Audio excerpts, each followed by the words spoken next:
Kaum muslimin sidang jamaah Jumat rahimakumullah. Rasulullah sallallahu alaihi wasallam suatu ketika pernah memberikan nasihat kepada dua orang sahabatnya. Yang pertama bernama Abu Dzar Al-Ghifari, yang kedua bernama Muaz bin Jabal. Meski Rasulullah sallallahu alaihi wasallam hanya memberikan nasihat kepada dua orang sahabat, tentunya nasihat ini adalah nasihat bagi kita semuanya selaku umat Nabi Muhammad sallallahu alaihi wasallam. Ada 3 nasihat Rasulullah sallallahu alaihi wasallam kepada dua orang sahabatnya, tentu menjadi nasihat bagi kita. Yang pertama, ittaqillah haitsuma kunta. Bertakwalah kamu, takutlah kamu kepada Allah dimanapun engkau berada. Jadi kaum muslimin, hendaklah kita sebagai orang yang beriman betul-betul merasa takut kepada Allah dimanapun kita berada. Apakah di tempat yang sepi maupun di tempat yang ramai banyak orang. Apakah di masjid ataupun di luar masjid. Karena kaum muslimin, sebagian dari orang-orang beranggapan bahwa Allah itu, Tuhan itu hanya ada di dalam masjid saja. Ketika dia berada di dalam masjid, ibadahnya khusyuk, zikirnya panjang, doanya sampai menetes air mata. Akan tetapi setelah keluar dari masjid, kembali perilakunya seperti semula. Yang menipu kembali menipu, yang maling kembali maling, yang korupsi kembali korupsi, yang biasa berbuat maksiat kembali berbuat maksiat. Kemudian masuk lagi ke dalam masjid, salat dia seolah-olah dia akan mati besok pagi, zikir lama, doanya panjang. Kemudian setelah keluar dari masjid, yang mencilok lo balik, yang maliang lo balik, yang biasa berbuat maksiat balik. Ada orang yang beranggapan bahwa Tuhan itu hanya ada di dalam masjid saja. Padahal Nabi mengatakan, ittaqillah haitsuma kunta. Bertakwalah kamu kepada Allah dimanapun engkau berada.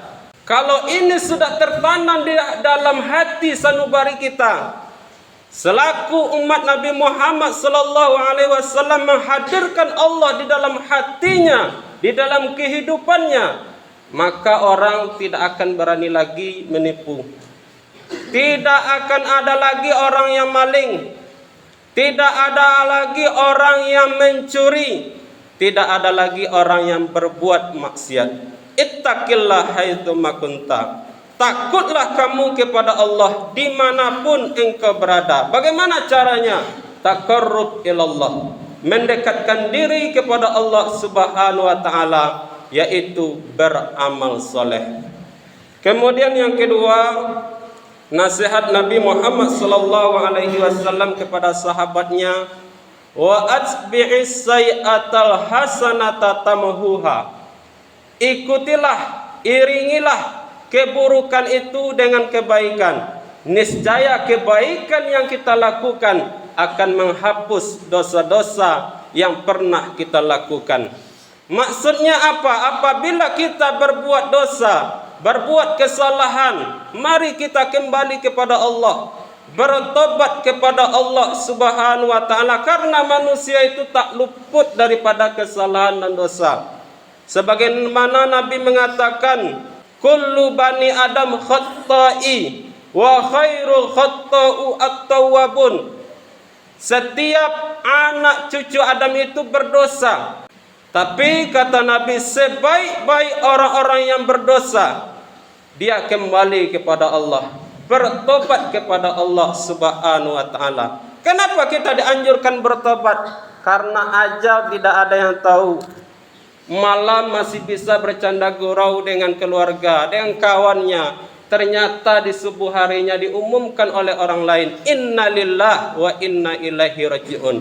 Di pagi harinya mencari nafkah, Dia mandi dengan sendirinya, dia pakai bajunya dengan sendirinya, dia tunggangi kendaraan dengan sendirinya. Ternyata pulang-pulangnya diantarkan oleh orang lain dalam keadaan jenazah, dalam keadaan dimandikan oleh orang lain, dipakaikan pakaian oleh orang lain, yaitu kain kafan.